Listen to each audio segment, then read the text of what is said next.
Mon âme bénit l'Éternel, que tout ce qui est en moi bénisse son saint nom, nous dit David dans le psaume 103. Mon âme bénit l'Éternel et n'oublie aucun de ses bienfaits.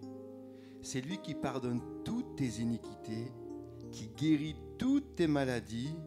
C'est lui qui délivre ta vie de la fosse, qui te couronne de bonté et de miséricorde. C'est lui qui rassasie de bien ta vieillesse, qui te fait rajeunir comme l'aigle.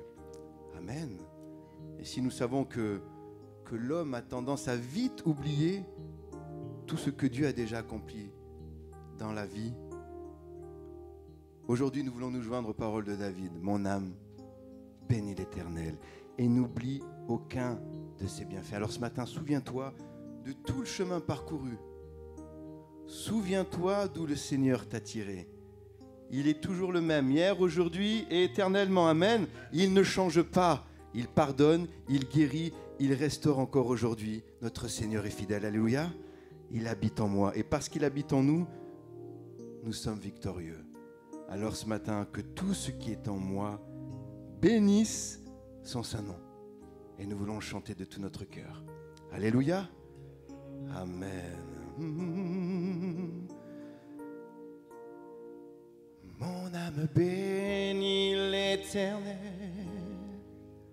Mon âme bénit l'Éternel. Tout ce qui est en moi bénit son saint nom. Mon âme bénit l'Éternel. Mon âme bénit l'Éternel. Que tout ce qui est en moi bénisse son saint nom. Mon âme bénit l'Éternel. Mon âme bénit l'Éternel. Nous le chantons ce matin. Que tout ce qui est en moi bénit, encore une fois, mon âme bénit l'Éternel. Mon âme bénit l'Éternel. Et nous sommes victorieux en Jésus.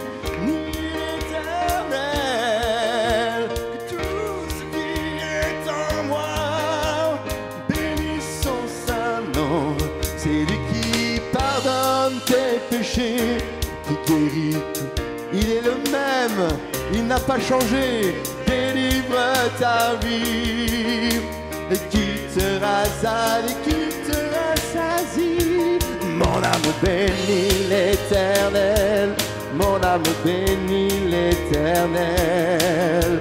Que tout ce qui est en moi bénisse son saint nom. Mon âme bénit l'Éternel. Mon âme bénit l'Éternel. Tout ce qui est en moi bénit son saint nom.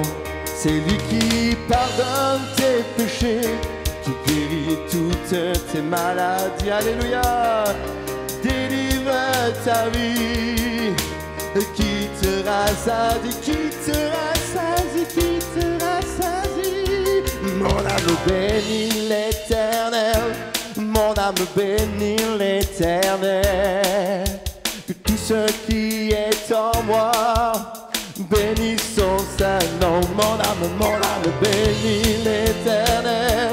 Mon âme bénit l'Éternel. Tout ce qui est en moi bénisse son saint nom. Que tout ce qui est en moi bénisse son saint nom. Que tout ce qui est en moi bénisse son saint nom. Amen. Je chanterai et danserai, car le combat est celui du Seigneur. La victoire est assurée, car notre Dieu est vainqueur. Je chanterai et danserai, car le combat est celui du Seigneur. La victoire, nous marchons par la foi, non par la vue. est vainqueur. Le Dieu de victoire habite en moi. Oh, oh, le Dieu de victoire. Oh, oh, je marche non par la vue.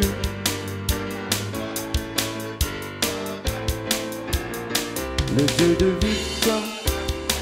Oh, oh, oh, toi habites en moi. Je marche non par la vue, mais par la foi, le Dieu de victoire. Je chanterai et danserai, car le combat est celui du Seigneur.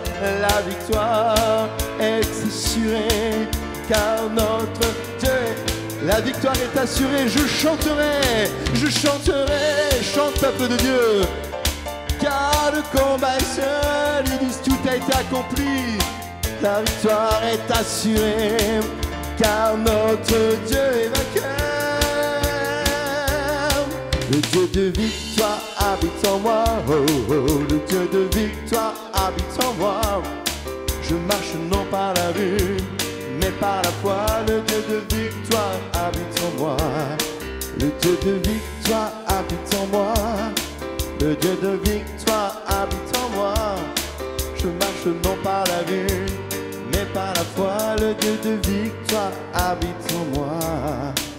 Le Dieu de victoire habite en moi. Oh, oh.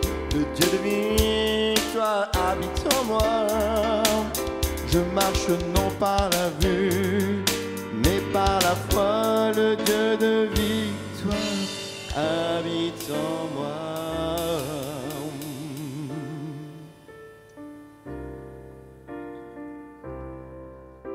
Je viens t'offrir, Seigneur, ce que j'ai de meilleur. Je viens t'offrir ma vie. Oui, à toi, Jésus-Christ. Et même si je suis fragile,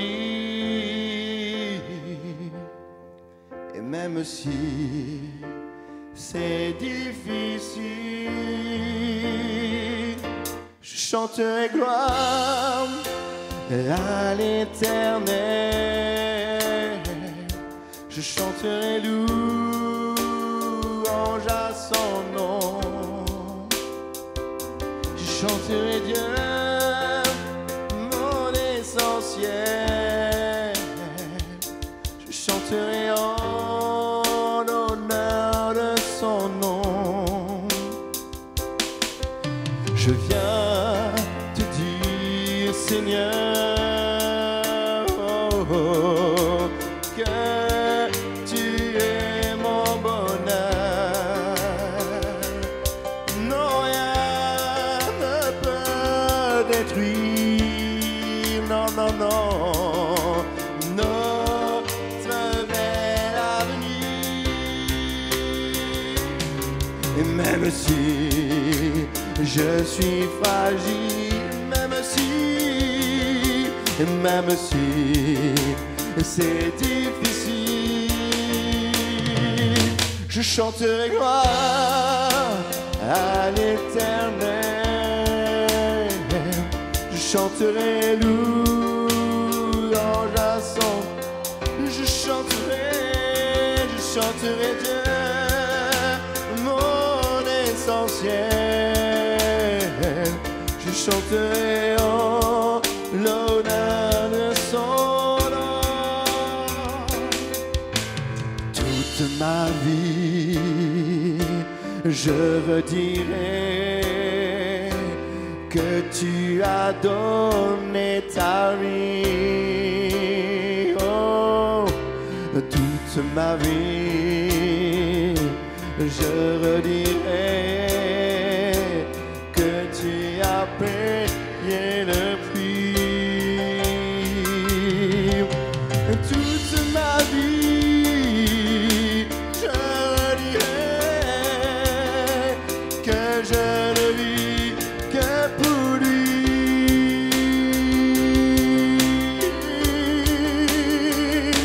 chanterai gloire à l'Éternel.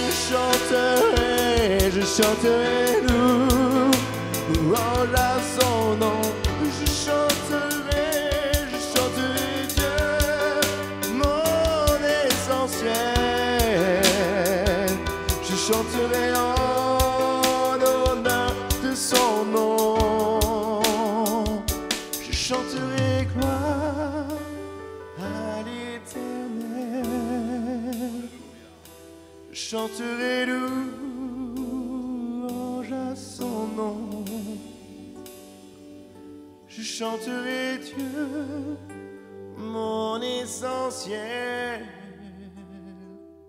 Je chanterai en l'honneur de son nom. Encore une fois, je chanterai gloire à l'Éternel. Je chanterai louange à son nom. Je chanterai Dieu, mon essentiel. Je chanterai en l'honneur de son nom.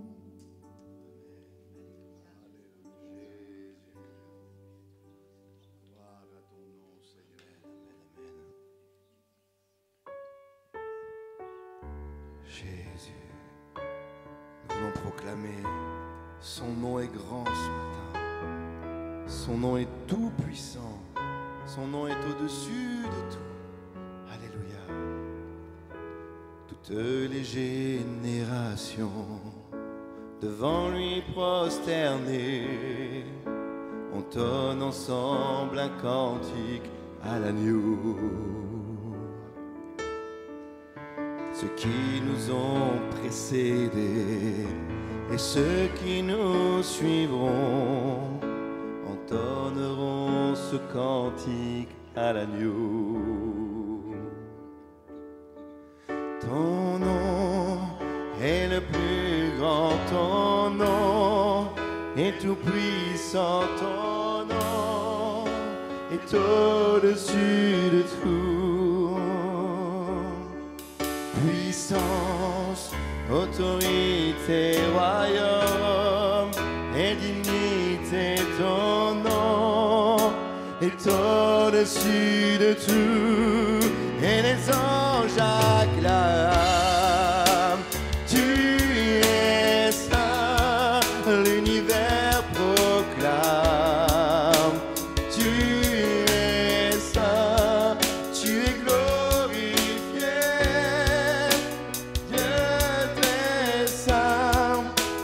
Jamais tu es saint.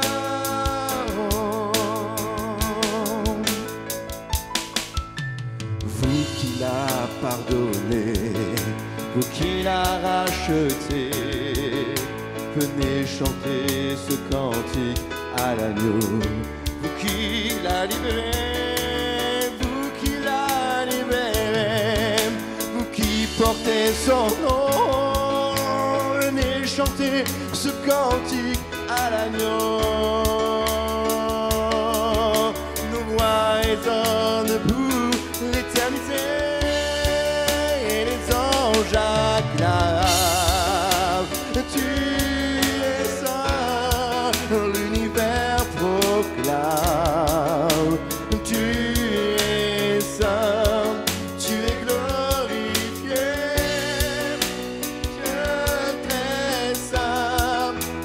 Jamais tu es saint. Tout ton peuple crie, tu es saint, toi le roi des rois. Tu es saint, Dieu d'éternité. Tu es saint, jamais tu es. Ton nom, Seigneur Jésus, ton nom est le plus grand, ton nom est tout puissant, ton nom est au-dessus. Puissant autorité, royaume et dignité ton nom. Chantons ton nom est le plus grand, ton nom est le plus grand, ton nom est tout puissant, ton nom est au-dessus de puissance, puissance, autorité, royaume et l'unité, ton nom est au-dessus de tout, et les anges acclament, tu es saint, l'univers proclame, tu es saint, tu es glorifié, Dieu très saint, à jamais tu es. Chantons et les anges acclament, oh, et les anges acclament. Tu es saint, l'univers proclame. Tu es saint, tu es glorifié, Dieu très saint, à jamais tu es saint. Tout ton peuple crie, tu es saint, toi le roi des rois, tu es saint, Dieu d'éternité, tu es saint, jamais tu es saint. Dieu d'éternité, tu es saint, à jamais tu es saint. Dieu d'éternité,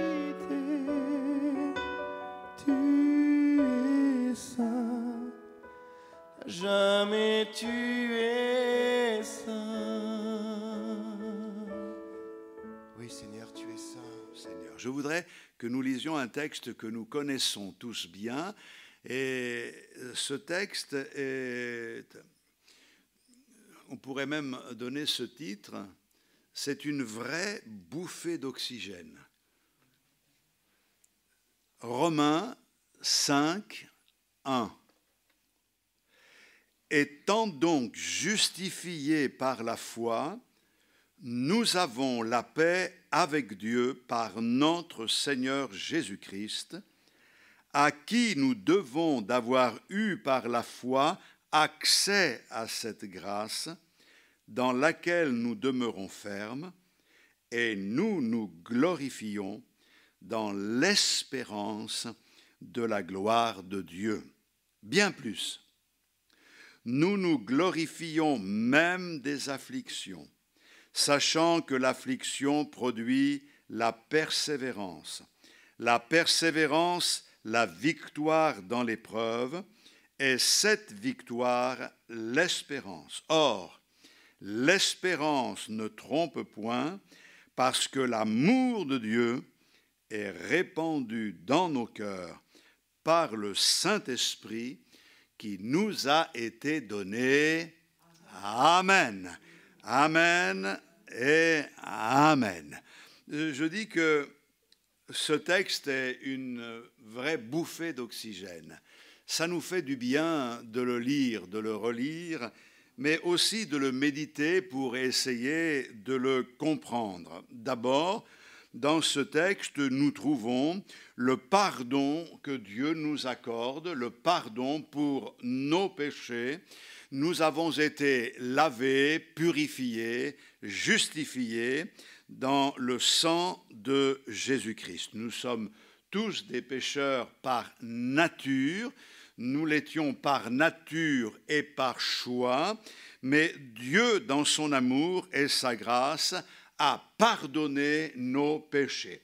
Nous avons gardé une nature pécheresse, mais elle est dominée maintenant par l'Esprit que Dieu fait régner en nous, et ça c'est glorieux. Nous ne voulons pas nous avancer et dire que nous ne sommes plus des pécheurs, mais nous savons que ceux qui sont nés de Dieu ne pratiquent plus le péché. Il y a une différence entre être un pécheur, car nous sommes faillibles par nature, et nous péchons, comme le psalmiste, nous pouvons dire même, Seigneur, pardonne même les péchés que j'ignore, parce que nous faisons des choses qui sont souvent approximatives dans notre recherche de la face de Dieu, mais grâce à Dieu, il nous lave, et lorsque nous marchons dans la lumière, nous sommes en communion avec lui, et si nous avons péché, eh bien, le sang de Jésus nous lave et nous purifie de tout péché. Je voudrais vous rappeler simplement le fait que lorsque Jésus est mort sur la croix du Calvaire, il a tout accompli. Et donc, sur la croix, le problème de mes péchés passés a déjà été réglé. Je le comprends, je le reçois. Mais même les failles à venir, il les a déjà portées à la croix du Calvaire. Son œuvre est parfaite. Gloire à Dieu pour cela. Alléluia. Et donc, pour le pardon des péchés, il est question ici de mon passé, puisqu'il est dit « étant donc justifié ». Donc la formule qui est utilisée montre qu'il y a un avant et un après. « Étant donc justifié ». C'est une chose qui s'est déjà produite. Nous avons, par la foi, reçu, je le répète, le pardon des péchés. Il n'y a plus de condamnation pour ceux qui sont en Jésus-Christ. Nous avons été justifiés. Et justifiés, ça veut dire que nous ne sommes pas coupables. Ou plus exactement, nous ne sommes plus coupables. J'ai lu une anecdote qui va vous permettre de bien comprendre pour ceux qui font les premiers pas dans la foi. C'est un homme qui a acheté une Rolls-Royce en Angleterre. Il avait les moyens et il rêvait de faire le tour de l'Europe. Alors il a voyagé avec sa Rolls, il est allé d'un côté, il est allé d'un autre, et il est arrivé dans un village près de Rome, et lorsqu'il est arrivé dans ce village, dans ce petit village, le moteur de la Rolls a commencé à défaillir, et ce moteur a complètement grillé. Qui était responsable? Je ne sais pas. L'histoire ne le dit pas. Mais l'histoire dit qu'il a téléphoné à la maison mère, Rolls-Royce, et il a expliqué que sa voiture est tombée en panne, que le moteur est grillé, que ça sent le brûler. Et il dit, qu'allez-vous faire? Est-ce que la garantie permet de voir une intervention de votre part? Et donc, ils ont répondu, monsieur, ne vous inquiétez de rien, nous nous occupons de tout. Ils ont envoyé 2 mécaniciens qui sont arrivés en jet avec tout le matériel nécessaire. Et l'histoire dit qu'en 24 heures, il s'est retrouvé avec un moteur flambant neuf. Il a pu prendre sa voiture, continuer son voyage, et quand il est arrivé en Angleterre, il s'est dit, mais je vais quand même consulter les garanties. Je ne voudrais pas que l'on m'envoie maintenant une facture importante. Et il s'est dit, est-ce que c'est pris en compte? Est-ce que ce n'est pas pris en compte? Ils ont réparé, mais ils ne m'ont rien dit.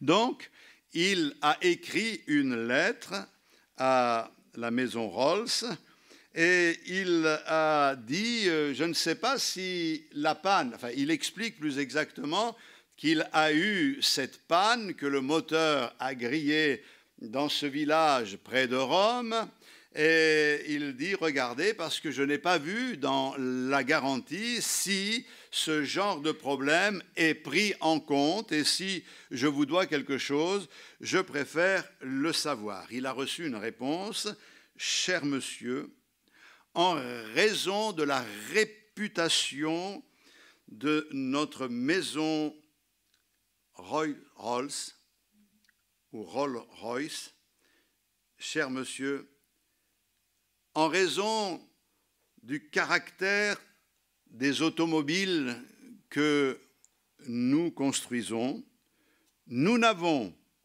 aucune trace de votre panne de voiture. C'est quand même extraordinaire parce que ça veut dire, en d'autres termes, ce qui vous est arrivé ne vous est jamais arrivé. Vous ne nous devez aucun centime, car c'est jamais arrivé, donc ne vous inquiétez pas. Eux, ils pensaient à leur réputation, et je pense qu'ils sont prêts pour la réputation à faire des efforts quand il y a des problèmes comme cela. On voit ce qui peut se passer quelquefois à un autre niveau. Mais ce qui est incroyable, c'est que lorsque Dieu nous regarde, lorsque Dieu te voit parce que tu es justifié, il te voit comme si jamais tu n'as été en panne avant. Comme si jamais tu n'avais péché avant. Justifié, ça veut dire qu'il nous a recréés et il nous a créés neufs. Celui qui est en Christ est une nouvelle création. Les choses anciennes sont passées, toutes choses sont devenues nouvelles. Le diable essaye de nous raccrocher à notre passé et nous le rappeler. C'est pour cette raison que l'on a des théories, des doctrines qui n'ont rien à voir avec l'Écriture et qui amènent les gens à fouiller dans leur passé, de ci, de là. Écoutez, ce que nous étions, nous l'étions. Ce que nous sommes, nous le sommes en Jésus-Christ. Il y a eu un changement. Ça ne veut pas dire que nous n'avons pas de progrès à faire. Nous en avons, mais en ce qui concerne la justice de Dieu, tout est réglé. Mes péchés sont pardonnés. Ma vie est transformée par la grâce de Dieu. J'aime le psaume 103 quand il dit au verset 10, « Il ne nous traite pas selon nos péchés, il ne nous punit pas selon nos iniquités. Mais autant les cieux sont élevés au-dessus de la terre, autant sa bonté est grande pour ceux qui le craignent. Autant l'Orient est éloigné de l'Occident, autant il éloigne de nous nos transgressions. » Alléluia. C'est formidable parce que le Seigneur a pris nos péchés et il les éloigne tellement loin de lui que la Bible dit, il ne s'en souvient pas. Ça ne veut pas dire que le Seigneur a un problème d'amnésie, mais comprenez bien, le Seigneur nous a pardonné, Christ nous a justifiés, ça n'a jamais existé. Nous sommes neufs en Jésus-Christ. Étant donc justifiés par la foi, nous avons la paix avec Dieu par notre Seigneur Jésus-Christ. Et c'est là le cadeau que nous recevons. Nous avons la paix avec Dieu. C'est-à-dire qu'étant justifiés, c'est ce qui s'est passé. Nous avons été justifiés au moment où nous avons accepté le Seigneur dans notre cœur comme notre sauveur personnel. C'est le passé, mais le présent, c'est que nous avons la paix avec Dieu. Vous savez, le diable est l'accusateur des frères. Et il est toujours là pour essayer de mettre le trouble dans votre vie, pour vous empêcher de vous épanouir et de vous réjouir dans sa présence. Et il y a toujours ce sentiment de culpabilité. Et la religion a encouragé ce sentiment de culpabilité, car on a enseigné qu'il fallait constamment regarder à soi-même et se frapper la poitrine. Mea culpa, mea culpa, mea culpa. Je sais que je suis fragile, je sais quelles sont mes limites, mais je sais une chose, c'est que mes péchés sont pardonnés. Je sais que je suis enfant de Dieu et je sais que je peux aujourd'hui me réjouir en lui parce que le Seigneur a réglé la dette et j'ai la paix de Dieu. Cette paix, comme dit Paul aux Philippiens au chapitre 4 et au verset 7, qui surpasse toute intelligence et qui gardera mon cœur et mes pensées en Jésus-Christ, notre Sauveur. Nous avons la paix avec Dieu. Et ça, c'est quelque chose d'extraordinaire. Il existe une tranquillité intérieure, une sérénité que Dieu seul peut nous donner. Et c'est pour cette raison que Jésus, avant de partir, avant de donner sa vie, dira à ses disciples, « Je vous donne la paix, je vous laisse ma paix. Je ne vous donne pas comme le monde donne. » Mais c'est là quelque chose d'extraordinaire. Il nous donne la paix, il nous laisse sa paix. La paix, c'est d'abord la paix avec Dieu. C'est-à-dire que nous ne sommes plus embrouille avec Dieu. Nous sommes en paix. Nous ne devons rien à Dieu dans le sens que la dette a été payée par Jésus à la croix. Il y a une libération de notre esprit extraordinaire. Mais il y a quelque chose de plus, c'est que nous avons la paix du Seigneur. Il nous laisse sa paix. Cette paix qui est conciliable avec les moments difficiles, les épreuves de la vie. Et nous remercions le Seigneur parce que cette paix, elle est essentielle aujourd'hui. Vous savez, il y en a qui pensent que la paix, ils ne la trouveront qu'à la mort. D'ailleurs, on raconte cette histoire qu'une femme a perdu son mari, elle était désespérée. Et pensant qu'il avait laissé quelques économies parce qu'elle était convaincue, c'est lui qui gérait le budget. Elle a acheté une pierre tombale magnifique et sur cette pierre tombale magnifique, elle a fait graver « Repose en paix ». C'est une anecdote, hein? Mais en examinant la succession, elle s'est aperçue que non seulement il n'y avait rien sur les comptes, mais qu'en plus, il avait des dettes, il était criblé de dettes, il avait accumulé de nombreuses dettes de jeu, il avait fait des placements, mais il s'était fait avoir et il était ruiné. Et elle se rend compte qu'elle est ruinée. Elle est désespérée, elle travaille, elle accumule quelques sous et la première chose qu'elle fait, c'est qu'elle fait graver sur la pierre tombale une autre phrase. Et sur cette pierre tombale, on peut y voir écrit « Repose en paix jusqu'à ce que je te rejoigne ». C'est-à-dire, attends que j'arrive et tu vas voir que ta paix, elle va changer.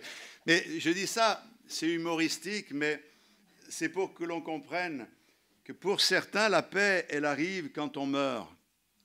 C'est dommage, puisque le Seigneur veut que cette paix soit dans nos cœurs aujourd'hui.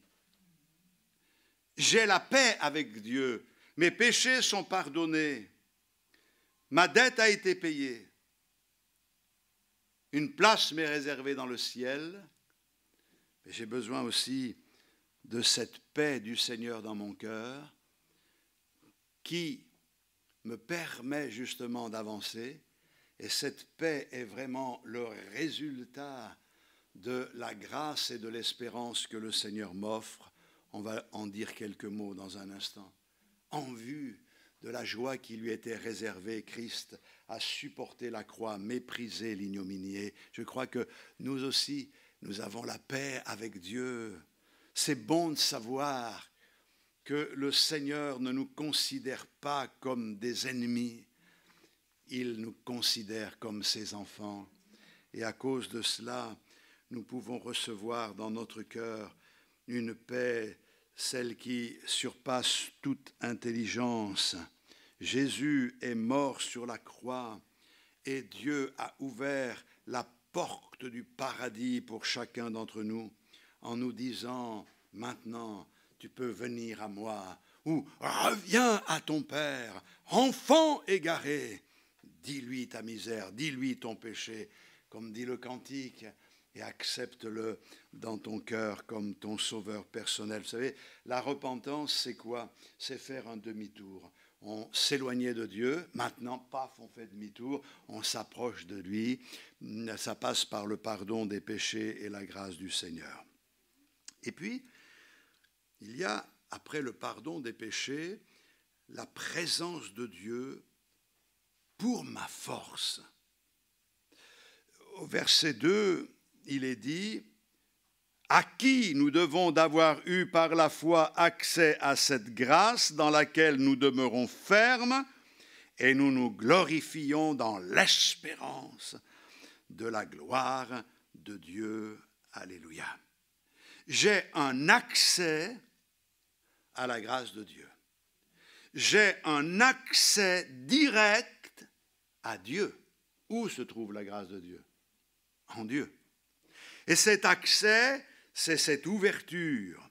La présence de Dieu m'accompagne chaque jour, afin que je puisse trouver la force spirituelle, l'énergie indispensable, cette force émotionnelle nécessaire pour vivre ici-bas, pour combattre et pour être vainqueur. Et la clé de cela, c'est Jésus-Christ. Ah, Seigneur, je reprends le verset 1. Étant donc justifiés par la foi, nous avons la paix avec Dieu par notre Seigneur Jésus-Christ, à qui nous devons d'avoir eu par la foi accès à cette grâce, écoutez bien, dans laquelle nous demeurons fermes.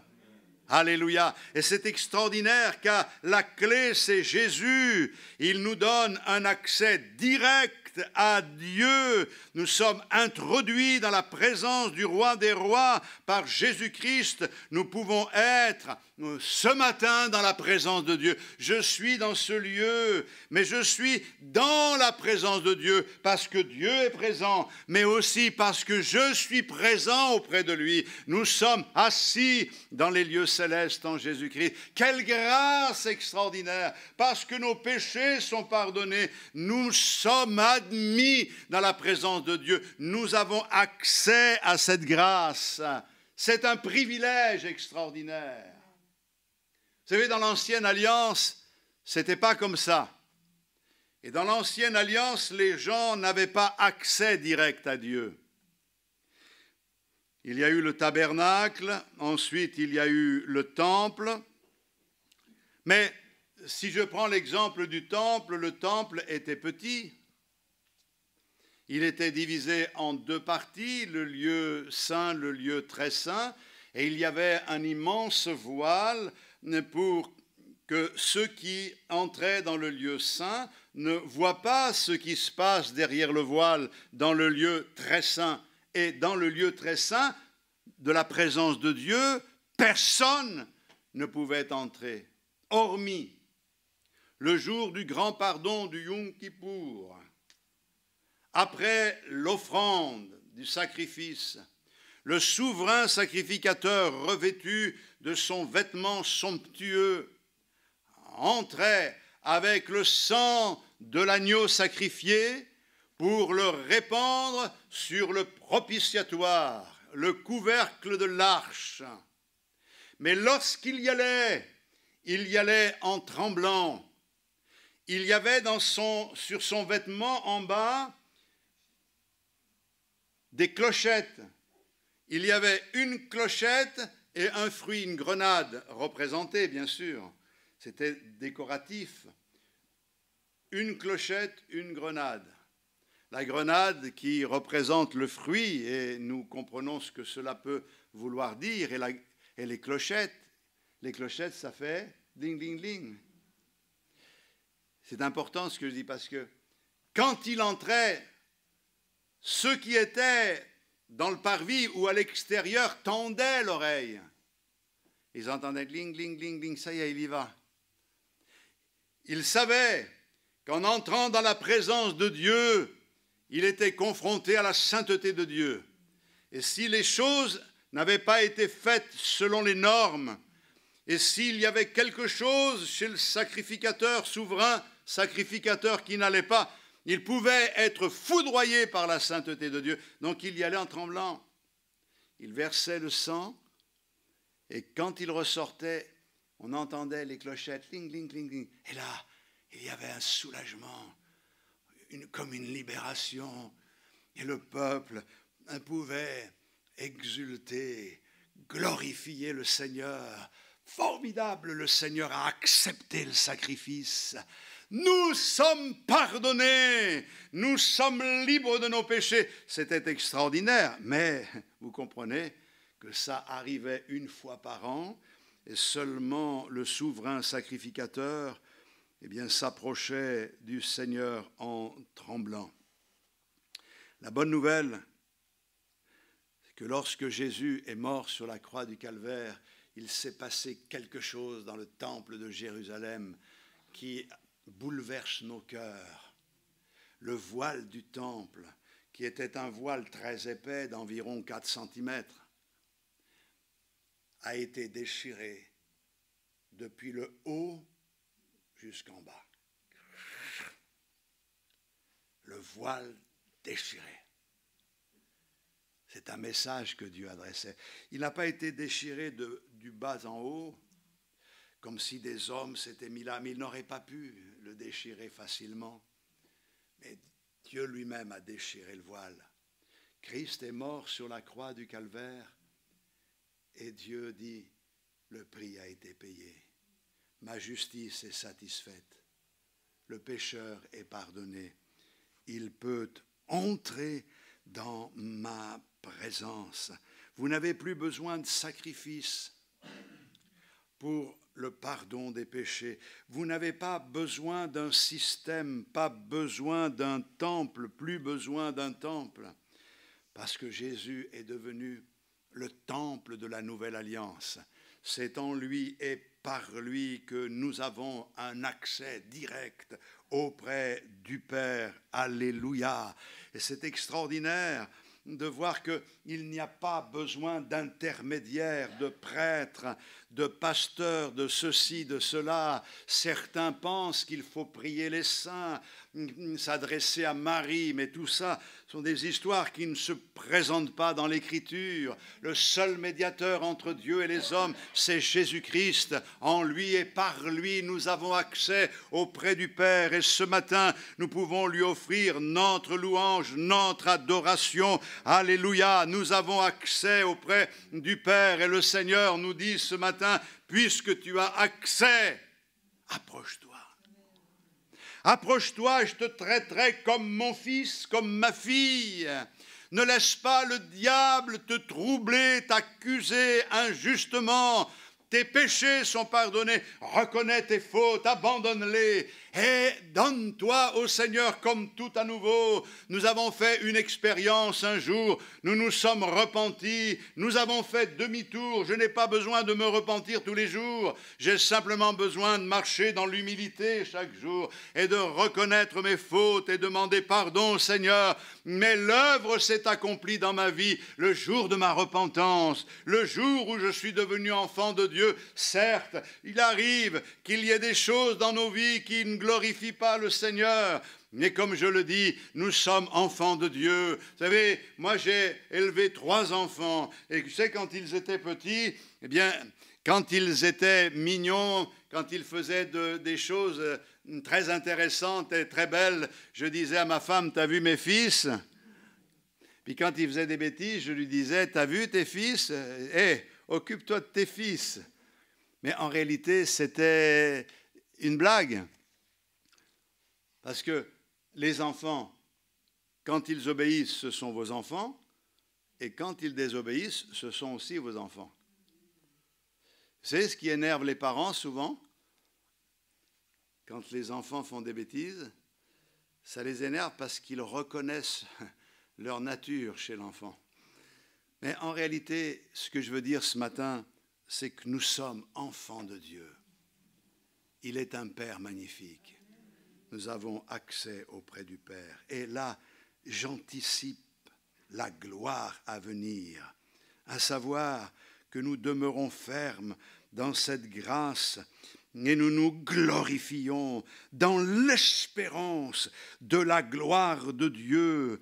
Non seulement je trouve en lui la force pour le présent et je demeure ferme, j'ai accès auprès du Père, je me réjouis ce matin parce que le Seigneur est au milieu de nous et que je me fais du bien dans sa présence. La communion fraternelle, c'est formidable, mais sans la présence de Dieu, ça ne sert à rien. J'ai besoin de cette présence. Et c'est quelque chose qui me fortifie et qui m'aide, mais j'anticipe la gloire future. Nous nous glorifions dans l'espérance de la gloire de Dieu. Alléluia. Car un jour, nous savons, après la mort, nous entrerons dans la présence de Dieu, nous serons avec lui pour l'éternité. Mais Jésus a dit, maintenant je suis avec vous tous les jours, je ne vous abandonnerai jamais. Et bientôt, vous connaîtrez autre chose. Pour bientôt, il y a plusieurs demeures dans la maison de mon Père. Si cela n'était pas, je vous l'aurais dit. Mais je m'en vais vous préparer une place, et lorsque je l'aurai préparée, je reviendrai vous chercher, afin que là où je suis, vous y soyez aussi. Le Seigneur a déjà fini de préparer la place de certains. Ils sont déjà partis auprès du Père. Ils sont entrés dans le repos éternel. Oh, quelle beauté la vie chrétienne me révèle, car nous qui marchons avec le Seigneur, nous ne nous accablons pas, nous ne désespérons pas, comme ceux qui n'ont pas d'espérance. Nous savons même que ceux qui sont morts dans le Seigneur, nous les retrouverons, car il y a en Jésus-Christ une espérance vivante.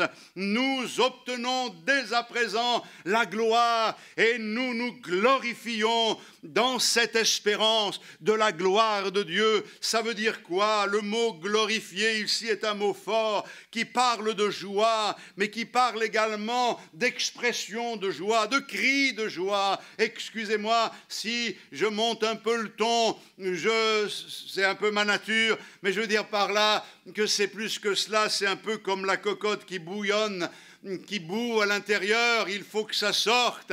Quel bonheur d'avoir un Seigneur comme toi. Je crie de joie à savoir que j'ai une espérance vivante et que je ne suis pas dans la misère spirituelle parce que le Seigneur est à mes côtés. Et chaque fois que je pense au ciel, je crie de joie. Je devrais le faire plus souvent. Il y en a qui disent aujourd'hui, tu peux exprimer ta joie? Ouais. Bon, c'est déjà une expression, mais je crois que c'est la joie. C'est formidable quand vous avez des enfants. Moi, j'ai vu les enfants, ou les petits-enfants, quand ils obtiennent quelque chose auquel ils aspiraient, un cadeau, on les voit, ouais, leur joie elle nous fait du bien. On est content d'avoir fait ce cadeau, on n'est plus content qu'eux. Ils sont heureux, ils sautent de joie. Hein. C'est extraordinaire. Hein. C'est Franck qui était comme ça, très expressif. Une fois, je ne sais pas quel cadeau j'avais fait, il s'est mis à sauter. On a gagné. Il savait tout juste parler, mais il savait qu'on avait gagné. Hein. On a gagné, on a gagné. Et c'est de le voir comme ça, quelle joie, quel bonheur. On dit, mais c'est formidable. Et en même temps, je transpose cela et je me dis, regardez, dans les églises, on proclame que le Seigneur nous a ouvert le ciel, qu'une place nous est réservée, nos péchés sont pardonnés, il n'y a plus de condamnation pour ceux qui sont en Jésus-Christ. Il n'y en a même pas des amens. C'est bizarre quand même. Est-ce que vous réalisez bien ce que le Seigneur vous a offert? Oh, glorifiez le Seigneur ce matin. Et puis, je pense qu'il y a une chose importante à dire ce matin. Ça concerne le modèle que Dieu nous a donné pour ta souffrance, pour ma souffrance. Et là, j'aborde le sujet simplement Et au verset 1 et 2, nous avons l'aspect doctrinal, l'explication. On a besoin de savoir quelle est la vérité. C'est sur cette vérité que s'appuie notre foi. Mais le verset 3 jusqu'à 5, on peut dire que nous avons l'aspect concret, l'aspect vécu. Nous nous glorifions même des afflictions, sachant que l'affliction produit la persévérance, la victoire dans l'épreuve, et cette victoire, l'espérance. Or, l'espérance ne trompe point, parce que l'amour de Dieu est répandu dans nos cœurs par le Saint-Esprit qui nous a été donné. Paul l'a écrit ici aux Romains parce qu'il savait que l'Église de Rome passait par la souffrance. C'est comme si Paul leur disait, écoutez, frères et sœurs de Rome, Dieu a un modèle que vous devez comprendre par rapport aux souffrances que vous rencontrez, car en comprenant le modèle que Dieu a pour vous, vous pourrez mieux supporter la souffrance et mieux vivre votre foi. Il y a quelque temps de cela, je faisais une mission, c'était dans le sud de l'Italie, et un pasteur, sa famille, ce sont des tailleurs. Ils confectionnent des costumes, des robes. Et donc, ils m'ont fait visiter leur usine. Et c'est quand même impressionnant de voir cela. Ils ont ce que l'on appelle un patron. Et ce patron, il le pose sur... Alors eux, ce n'est pas un tissu, ils en font en pagaille, ou alors quand ils n'ont qu'une seule commande, ils font sur un tissu. Et donc, ils posent le patron sur ce tissu, sur une table, tout est nickel, et ils découpent selon les pointillés à une vitesse incroyable. Ils ont des scies à ruban, ils découpent. Ensuite... après avoir découpé, ils prennent les morceaux, alors il y a des morceaux de toutes parts, et ils commencent à coudre. Et quand ils ont fini de coudre, et je voyais les étapes, bien, là, en particulier, c'était une veste de gendarmerie. Et c'est quand même extraordinaire de voir cela. Je me dis, ça c'est fort. Moi, la couture, c'est pas trop... Je me dis, c'est quand même extraordinaire. Et je prends cet exemple pour que nous comprenions que ce que Dieu dit, que sur le tissu de la souffrance humaine, le Seigneur a superposé son modèle en nous disant, essaye de comprendre ce que je suis en train de faire, sache que le résultat va être magnifique, et c'est pour ça qu'il ne faut pas que tu gâches tout.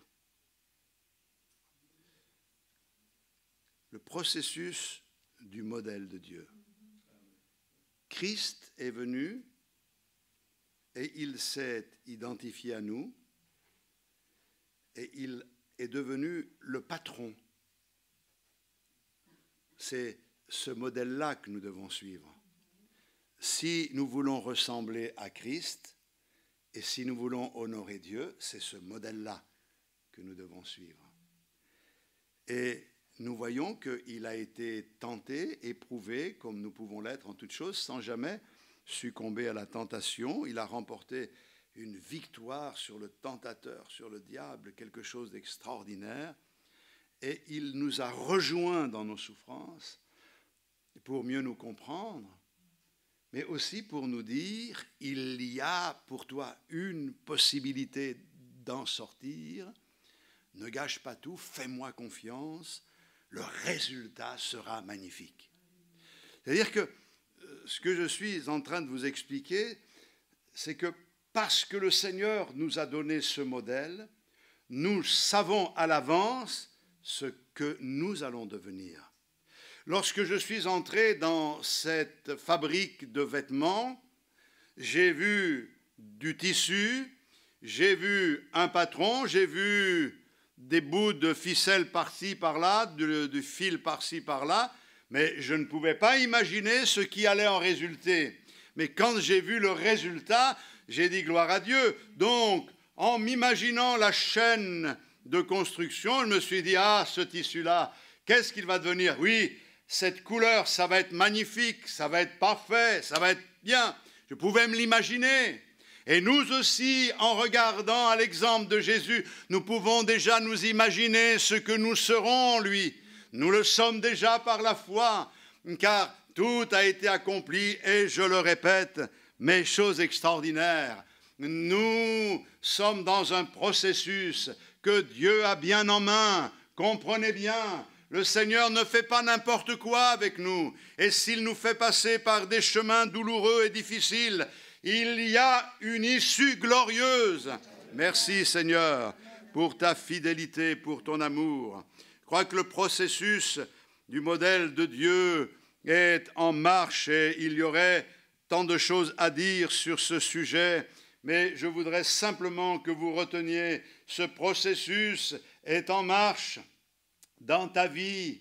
Ne regarde pas simplement à l'instant présent, mais regarde à ce qui t'attend. Regarde à ce que le Seigneur va faire de toi. Regarde à la finalité. Lorsqu'il paraîtra, nous paraîtrons aussi. Nous serons semblables à lui. Alléluia, gloire au Seigneur. Vous savez, la souffrance, ce n'est pas quelque chose que l'on cherche. D'ailleurs, ne cherchons pas la souffrance, elle viendra vous chercher.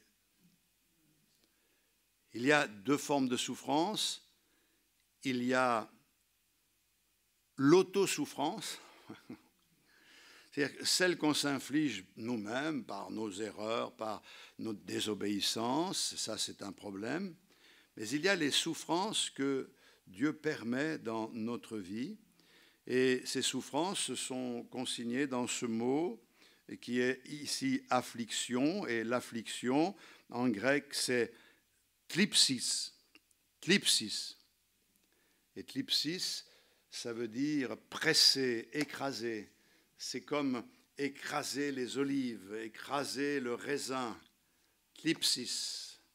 Rien que le mot thlipsis nous dit, aïe, thlipsis, thlipsis. On passe par des afflictions, on passe par des situations compliquées. Beaucoup de choses nous mettent sous pression. Beaucoup de fardeaux nous écrasent et nous causent des difficultés. Mais c'est intéressant parce que qu'est-ce qu'il y a vraiment dans votre cœur, frères et sœurs? Ne répondez pas, je vous demande juste de réfléchir.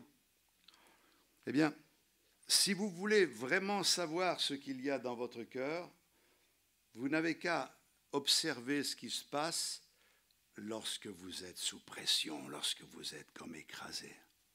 Qu'est-ce qui sort de votre bouche? C'est de l'abondance du cœur que la bouche parle. Qu'est-ce qui sort de votre vie? Qu'est-ce qui est communiqué aux autres? Quelquefois, on a un décalage entre ce que l'on professe et ce que l'on vit. Et je le vois même au niveau de tous ceux qui ont des responsabilités. C'est difficile de dire ça, mais même au niveau des serviteurs de Dieu, quelquefois, on a une belle théorie, mais la pratique, c'est autre chose. Nous voulons être authentiques. Et ce qui sort de ma vie doit glorifier le Seigneur. Et le Seigneur dit, vous allez souffrir. Vous allez connaître des souffrances. Mais je suis là. Apprenez à vous réjouir. Je vais bientôt terminer, mais je voudrais quand même ajouter deux petites choses. Beaucoup d'entre nous souffrons, mais combien d'entre nous apprenons-nous à nous réjouir en étant dans la souffrance? C'est dur comme question, hein? On ne peut pas se réjouir d'une épreuve, mais on peut se réjouir dans l'épreuve. Et on peut glorifier le Seigneur à cause de l'espérance. Et d'ailleurs, cette espérance, il est dit, elle ne trompe pas. Cette espérance, ce n'est pas peut-être que oui, peut-être que non, c'est vrai. Nous nous réjouissons dans les souffrances, car la souffrance qui est produite produit justement la persévérance. Et la persévérance produit la victoire dans l'épreuve. Et la victoire, l'espérance. Et cette espérance ne trompe point. Et c'est pour cette raison que la souffrance, en regardant à Jésus, notre modèle, nous permet de comprendre que le processus est en marche. Il y a des choses que le Seigneur veut ôter de nos vies et qu'il ne peut ôter qu'en nous faisant passer par certains chemins. Nous y passons. Quand nous y sommes, c'est difficile. Nous avons vécu des choses douloureuses, des choses difficiles. Mais aujourd'hui, je veux regarder à mon Seigneur et je veux me réjouir car je sais que toute chose concourt au bien de ceux qui aiment Dieu, même les choses négatives et difficiles. Et c'est pour cette raison que la parole de Dieu nous dit ce matin, l'épreuve doit produire la persévérance. Regarde au Seigneur, attache-toi au Seigneur, tiens bon, persévère, continue à te battre, ne t'arrête pas en chemin. J'ai souvent raconté cette petite anecdote des deux grenouilles. Deux petites grenouilles se promenaient et sont tombées en arrivant sur la fenêtre d'une cuisine.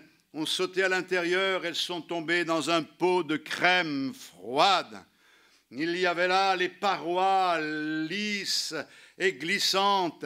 Elles ne pouvaient pas sortir et la crème était profonde. Et là, elles se sont vues périr et la première, c'est grenouille numéro 1.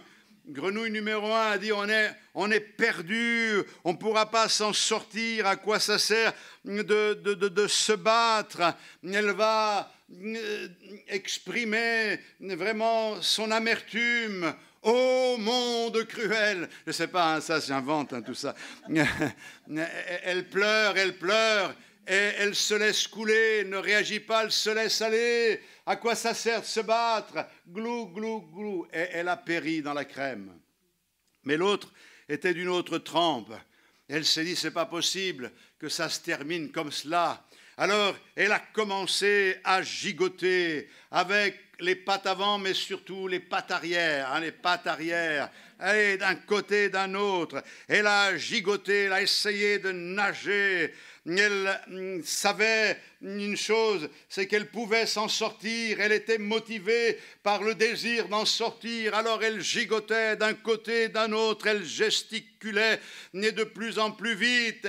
Elle se fatiguait, mais elle persévérait. Et à un moment donné, elle a compris que ça devenait de plus en plus dur, non seulement parce que ses pattes étaient fatiguées, mais parce que la crème était en train de durcir. Et à un moment donné, la crème est devenue du beurre et elle a pu s'appuyer dessus et sauter par-dessus. J'admire les gens qui font preuve de persévérance au milieu de la souffrance et qui restent fidèles en s'accrochant au Seigneur. Mes frères et sœurs, on peut dire, oh, il n'y a plus rien à faire, hein, bon, on laisse tomber, on baisse les bras, je ne vais pas aller plus loin. Mais là, il y a quelque chose de formidable, c'est que la persévérance m'amène à la victoire. Et la victoire, le mot est plus complexe qu'on pense, c'est une preuve, c'est contrôler la valeur. Ça veut dire qu'il y a une action sur le caractère de la personne. La victoire, c'est ce changement de notre caractère. Et la seule façon d'y parvenir, c'est par la foi. Et si parfois le Seigneur utilise la difficulté, c'est pour nous débarrasser de choses inutiles, pour nous amener à grandir. Et c'est pour cette raison que je veux me réjouir ce matin.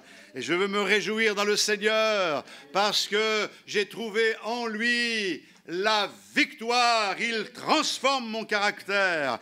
Il me donne de lui ressembler de plus en plus. Et je crois que cette victoire se traduit par l'espérance. Et je termine en disant, l'espérance ne trompe point, parce que l'amour de Dieu est répandu dans nos cœurs par le Saint-Esprit qui nous a été donné. Alléluia. Répandu. C'est une source qui est versée sur nous. C'est répandu. C'est-à-dire qu'aujourd'hui, dans ce lieu, le Seigneur déverse, il répand sur nous, par le Saint-Esprit, sa paix. Et cette paix dans notre cœur, elle doit déborder. Ce matin, on vient dans la présence du Seigneur pour lui offrir notre adoration, mais on est comme une coupe qui a besoin d'être remplie. Seigneur, déverse ta paix. Je veux sortir de ce lieu avec cette sérénité. Il y a cette situation, tu la connais, Seigneur, ce problème, cette épreuve. Tu vois également ce qui a pu se passer, ceci, cela. Tu vois tout cela. Seigneur, je veux repartir avec ta paix. Je veux m'en remettre à toi, Seigneur. Et je veux m'attendre à toi. Alléluia. On loue le Seigneur ensemble. On va partager la Sainte Seine. Gloire à Dieu. Alléluia. Gloire à toi, Seigneur. Merci pour cette bouffée d'oxygène et que nous donne ta parole, Seigneur. Nous sommes privilégiés, nous te bénissons dans le nom de Jésus-Christ. Gloire à toi, gloire au roi des rois, au Seigneur des seigneurs. Alléluia, tu es magnifique, Dieu de gloire, pour ce que tu fais, pour ce que tu es. Merci, Seigneur. Amen. Alléluia. Quand je songe la fameuse croix où Jésus fut meurtri pour moi, je vois ses mains, ses pieds percés, mon sauveur au bois attaché.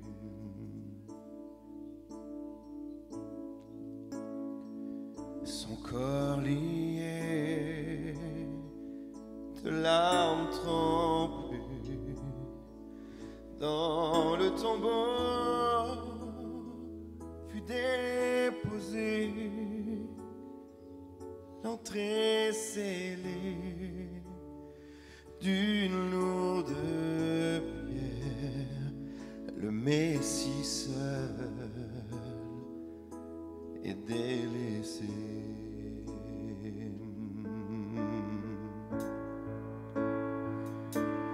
Oh, gloire au nom de notre Seigneur, gloire à son nom, à tout jamais nous chanterons sans fin tes louanges. Oh, gloire à toi, oh Dieu.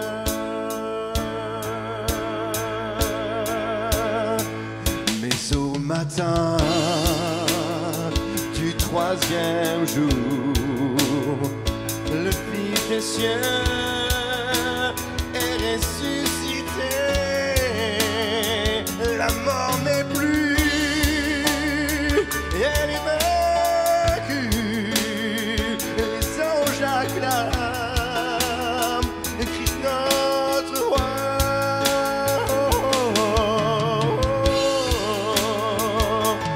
Oh, gloire au nom de notre Seigneur, gloire à son nom, à tout jamais nous chanterons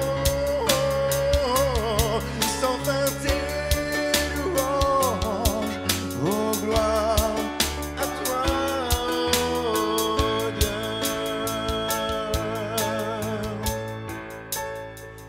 Il reviendra de blanc vêtu, percer la nuit, notre Jésus, et je serai parmi les saints, captivé par sa gloire sans fin.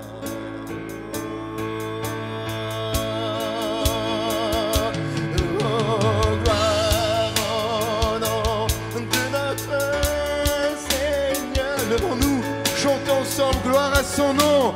Levons-nous dans le nom du Seigneur. Nous chanterons sans fin tes louanges. Nous chanterons sans fin tes louanges. Oh, gloire à toi, oh Dieu. Oh, gloire au nom de notre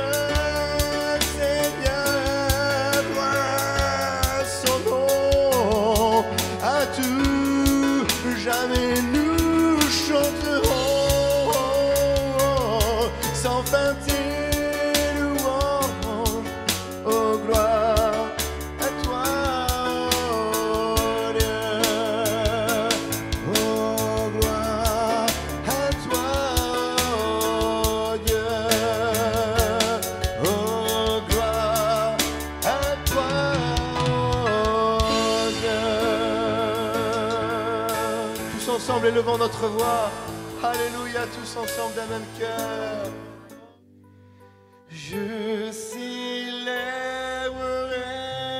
le nom de celui que mon cœur aime. Oui, je bénirai le nom du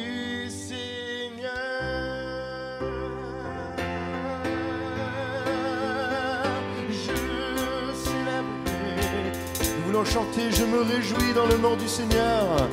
Il fait toute notre joie. Nous voulons le remercier pour la paix qu'il met dans nos cœurs. Cette paix magnifique. Je me réjouis dans le nom du Seigneur. Je me réjouis. Je me confie. Je lève les mains dans le nom du Seigneur.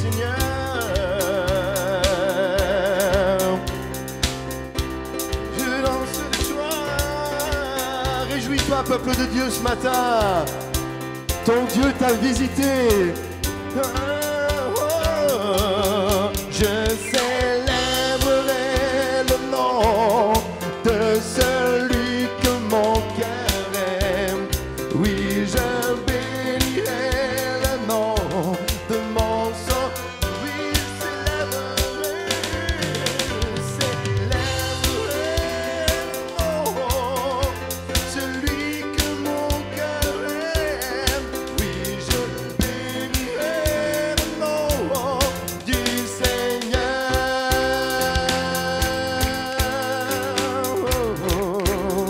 Chantons, je me réjouis dans le nom du Seigneur. Je me réjouis dans le nom. Nous pouvons nous confier toute notre vie dans notre Seigneur. Alléluia. Je lève les mains dans le nom du Seigneur. Je danse de joie.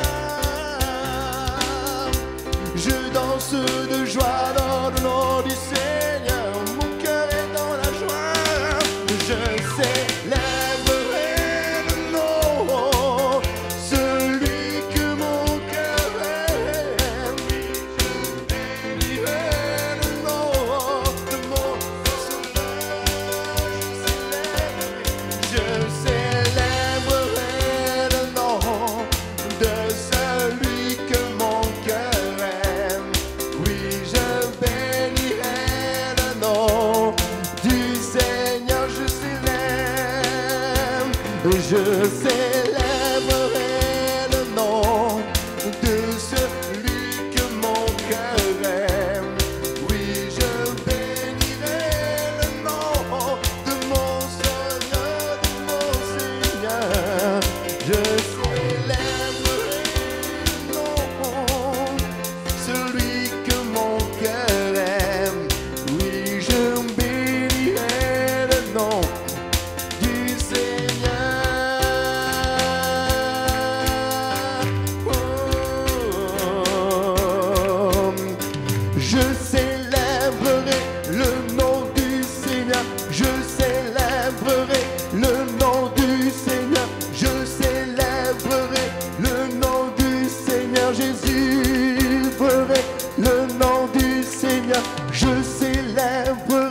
le nom du Seigneur, je célébrerai le nom du Seigneur, je célébrerai le nom du Seigneur, je célébrerai le nom du Seigneur. Alléluia. Gloire à ton nom, Seigneur Jésus. Seigneur, amen.